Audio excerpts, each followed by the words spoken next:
Here, this will serve as a good spot to cross over. Arlecchino, hold up a second! Since you brought us all this way, would you mind telling us what you've got planned?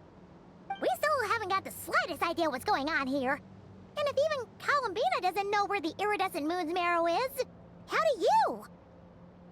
Simple. Because I am an inheritor of the royal bloodline of the Crimson Moon, and one of the last surviving embers of the Two Worlds' flames. Huh? Are you serious? Isn't you're a descendant of that Crimson Moon dynasty we were just talking about? The one from ancient Conria? Your surprise is understandable. I was also taken aback when I first learned of it. But the more I thought about it, the more I realized the signs had been there all along. When I was young, I discovered I could wield a very special kind of fire. It coursed like blood through my veins and smoldered away inside my nerves.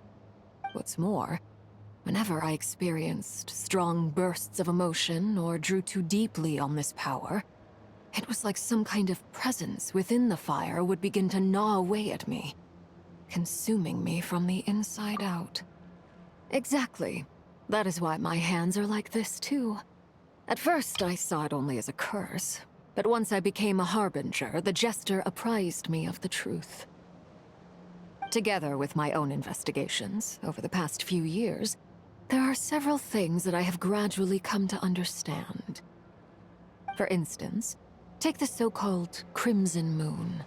In truth, it is nothing more than the shattered remnants of the iridescent moon, fused with the Abyss to prolong its lifespan. Since this blood flame was bestowed upon me by the Crimson Moon, it is a fusion of the iridescent moon's former power and the corruption of the Abyss.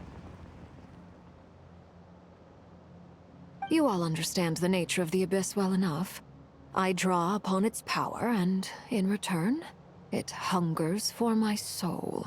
If I recall correctly, you once told me that if the corruption ever made it to your heart, you'd become a completely different person. Yes, and that's the reason I'm always careful not to push my power too far. It's essentially a never-ending tug of war. Whew. Sounds intense. Anyway, the rest of my story can wait.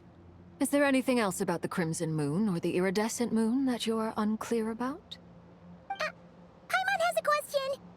So, the Crimson Moon that the Carians used to worship was actually the Iridescent Moon, right? Which was one of the three Moon Sisters.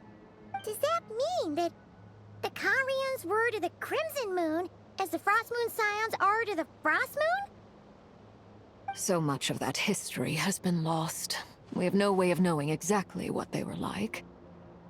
But I would suspect that the Conrians weren't as devout in their moon worship as it might appear. The iridescent moon's remains simply served as their link to the Abyss. Later on, perhaps someone discovered a way to make direct contact with the Abyss. Or maybe there was some kind of ideological divide. Either way, a dissenting faction staged a coup and drove out the royal heirs of the Crimson Moon dynasty. Still, even with the dark sun looming high overhead, the Crimson Moon's glow never truly faded. If you want living proof, it's standing right before you. The first time we met, I sensed something familiar in your presence. When I looked at you, I felt I could see that mysterious red moon in the corner of my eye. In your flames, I saw its broken image, surrounded by a strange black aura. Well, I appreciate that you kept it to yourself. Much about the Crimson Moon is still a mystery, and I'd prefer not to end up as the object of an insane research project. Anyway, time is against us here, so if there's any other questions, they'll have to wait. I just want to make sure I've got one thing straight. In her letter, Sandrone mentioned that since you are unable to contain the iridescent moon's marrow yourself, you intend to leave it in my custody, correct? That's right. For now, it's the only way I can pay you back for your help. The iridescent moon is already part of who you are. So with its marrow in your possession, you'll be even more powerful than before. Deal. Then let's get started. Get what started? What does this place have to do with the Crimson Moon? When I first became a Harbinger, the Jester gave me a book called Paranhari, also known as Leobranto Innamorato.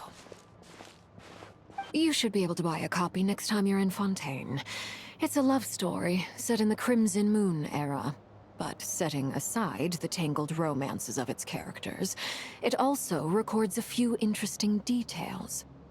In the Crimson Moon era, or so the story goes, there was an orphanage that received children from beyond the bounds of this world, and subjected them to a peculiar induction ceremony.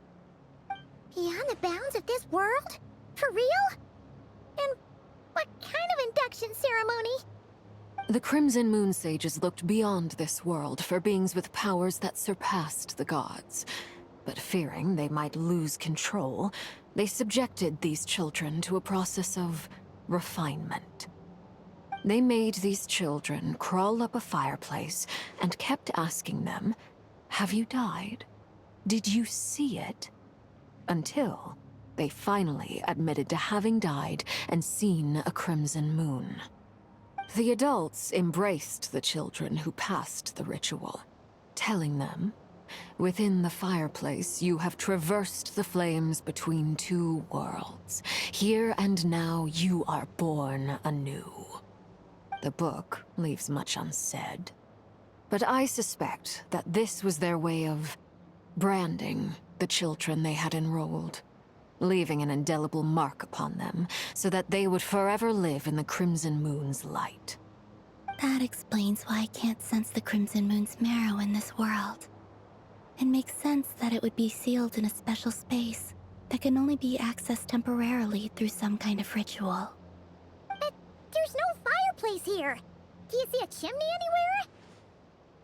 Oh, are we supposed to build it ourselves? Okay, fine. I'm up. That won't be necessary. The fireplace is purely symbolic. The key to the ritual is crossing the flames between two worlds. In other words, the flames that burn within me.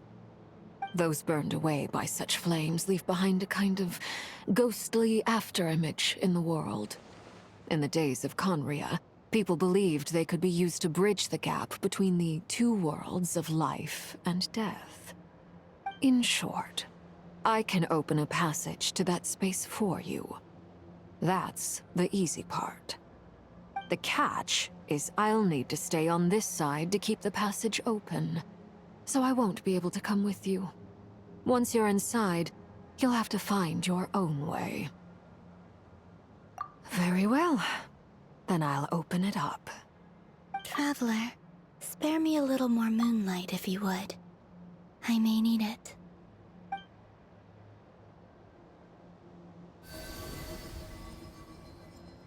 Thank you. I feel like I've recovered some of my strength now. It should be enough to move us across short distances and confront whatever dangers might await.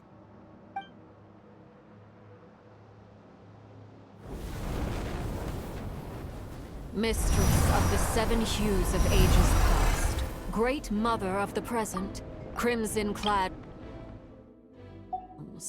by fire severed, by fire renewed, I offer my your descent.